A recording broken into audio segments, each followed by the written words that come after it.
Tem uma pergunta bem interessante também, Hum, nunca vi sendo respondida, se é que tem resposta, né? É hum, Jodalva Oliveira, ela é educadora lá do Rio Grande do Norte, está nos acompanhando. hum.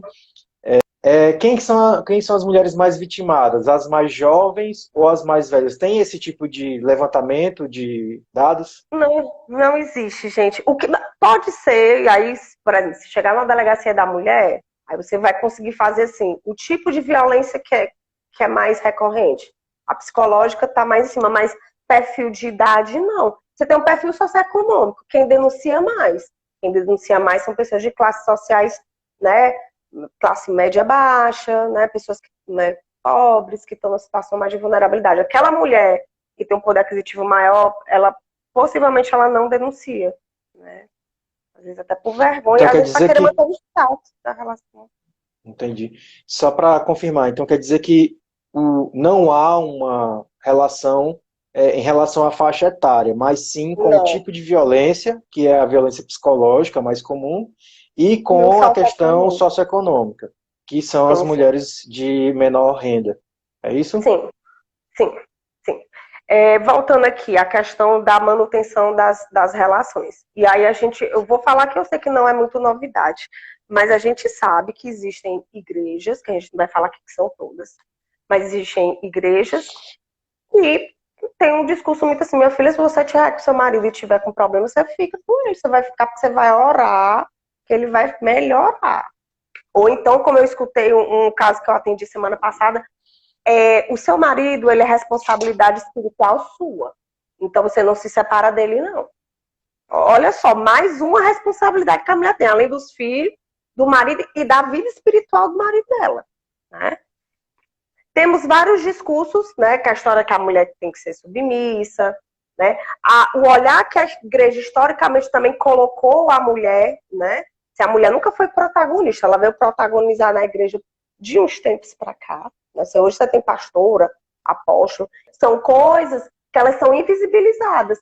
Tem uma colega chamada Ana Selma, eu fiz uma atividade com ela em 2013 pelo Centro de Referência da Mulher. Ela é do Centro de Estudos Bíblicos aqui do Ceará. E aí foi a primeira vez que eu me deparei com estudos feministas. Porque assim, a Bíblia ela é um livro que ele perpetua uma cultura machista patriarcal. Isso aí, pessoas da igreja reafirmam o que eu estou dizendo. E aí foi a primeira pessoa que me deparou com isso, e aí ela disse, e aí até hoje eu reli de novo. Ela até me ajudou com um texto aqui para esse momento de hoje. Dá um oi para a Ana Selma, se ela não estiver vendo, mas ela vai ver depois. E aí, assim, Cristo tinha 12 apóstolos, mas tinha uma penca de mulher, discípulas também. Eram 70 pessoas que seguiam ele, mas só 12 foram protagonizados. Né?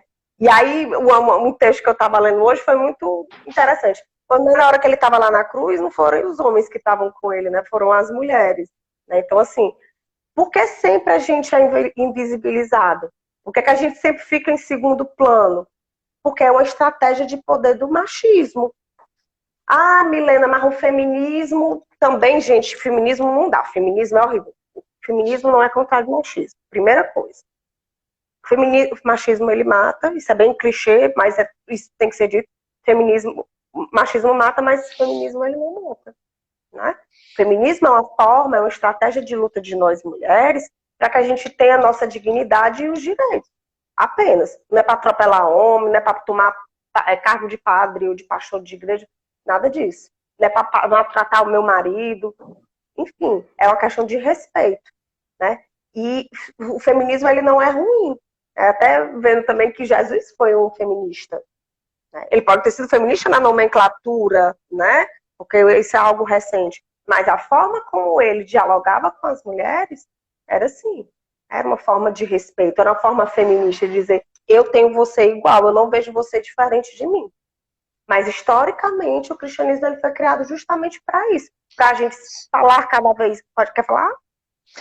Não, sobre isso, a gente, inclusive, teve a oportunidade de falar um pouquinho no início, né, da nossa herança marista, né?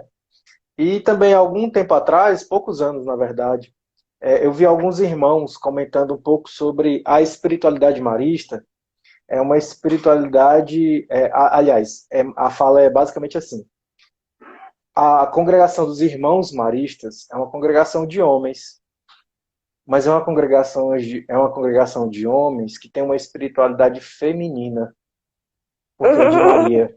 De Maria. E, e os irmãos não estão em crise por isso. Sim, que Então, maravilha. essa foi uma fala que eu escutei de um irmão marista que me marcou muito, né? Somos maristas, assumimos nossa espiritualidade, a nossa espiritualidade é de Maria, é feminina, e nós não estamos em crise por isso. Muito legal, né? Não, perfeito.